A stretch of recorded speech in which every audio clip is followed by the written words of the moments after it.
folks, I'm Vasel. Welcome to Look Back. This is where I take a look at reviews that I did a year, 5 years, and 10 years ago, and tell you what I think about those games today. Many times it doesn't change very much over the years, and that's okay. It's good to look at these and see where are they now. So here we go. We're going to start with a year ago, back in 2016, and we're going to start here with Back to the Future Adventures in Time. Back to the Future is one of my favorite movies of all time, all three of them. I like them a lot. And this tries to do that where you have your characters that are moving through time and you're trying to get them in the right spot, but there's just too many problems with the game.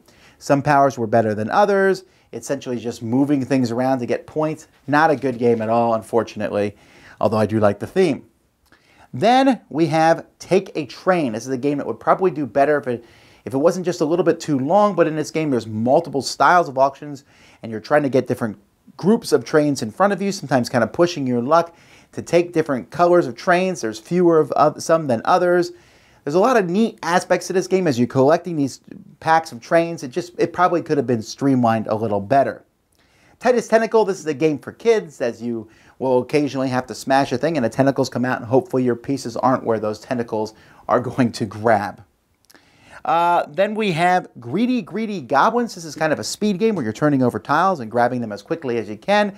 Not trying to grab bad tiles, but trying to grab good ones.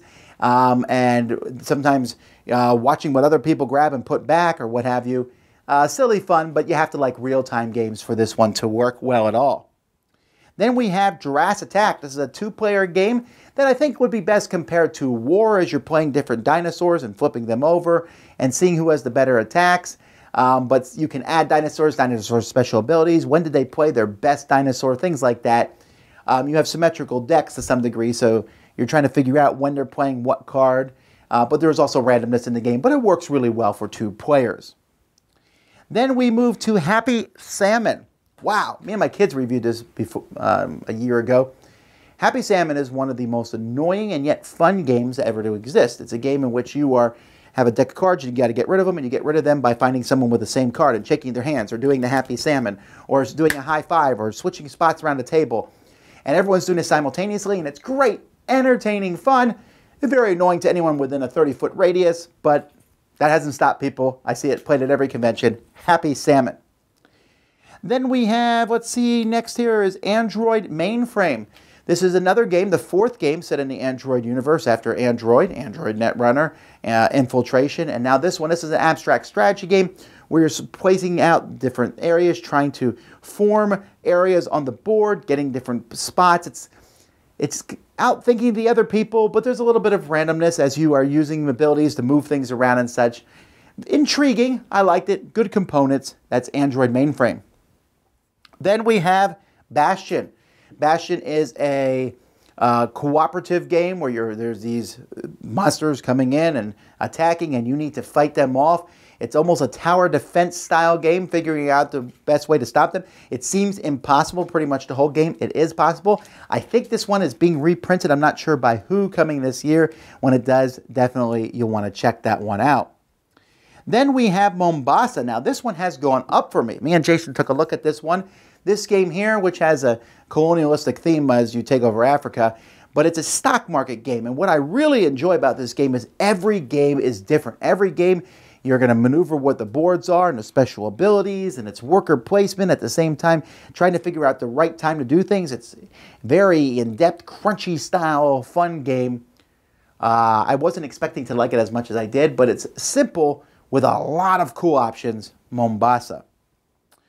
Other ones that we reviewed, there was Animals on Board, this game from Stronghold Games and Eggerspiel. Very simple. I'm going to split this group of animals into two groups, which group, and then you can either split a group or take a group. And you have to keep splitting until the group's small enough for you to be able to afford to take it.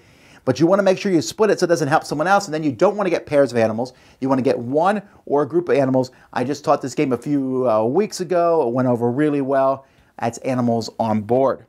Then we have Dominion. That was the last game I reviewed a year ago. It was an amazing game. Dominion. Me and Jason took a look at it. I still want to play Dominion now. I still can't wait for there to be a good app for it so I can play it even more. The first deck builder, one of the best, Dominion. All right, 5 years ago, this is what I took a look at. First, I took a look at Dr. Shark. Dr. Shark is a game where you're feeling for puzzle pieces and doing... you're like swimming to the bottom of a pool to get pieces. It's a really weird game. It's actually not a bad game, but it's too esoteric, I think, for most people to like it. The idea of feeling around and feeling that what the pieces feel like so that you know where you can put them. It's intriguing. I think most people play it once and go, huh, and then that's it. Rattus Africanus is an expansion for Rattus. I brought this one up because I really do like the variety it brings to Rattus. Rattus is a game where the Black Plague is there and you are trying to contain it in your area. You don't really care if it kills other people. And there's different special characters. This one added more to it, also added another section, well, Africa, to it. I think it added enough that it makes it almost a must-have. Then there's Vegas Showdown. Now, of course, Sam and I reviewed Vegas Showdown 5 years ago. It had come out before that, but we liked it then. We like it now. The idea of building a big casino, it's fun to have this top-down look. The auctioning in it is really good. Just an overall great game, except the production values could be better, but Hasbro refuses to do that. So what can you do? 10 years ago, I played What's Wild. This is a rummy-ish kind of game, or a trick-taking game, or some kind of card game that's just very, very lucky. At least that's what I said in the review, and I can't find anything to dissuade me otherwise because this game has completely slipped my memory. Then there's Alchemist. This is a game where you take cubes and you're going to be changing them in other cubes. It sounds similar. It's not Alchemist from CGE, just Alchemist. A game of switching cubes around, and I found it very boring and unfun. The beginning of the game was interesting, but as time went by, you had fewer choices, and that's a turnoff for me. I also took a look at Santy Anno. This game, you notice I dropped because at the time I was like, hey, hey, we can play this game. This is kind of entertaining. But it doesn't work really, and so I've had to drop my rating as time goes by because this game is a thinking game. If this goes here and that goes here, then this goes here, and then you got to run around a table. That's insane. That is insane.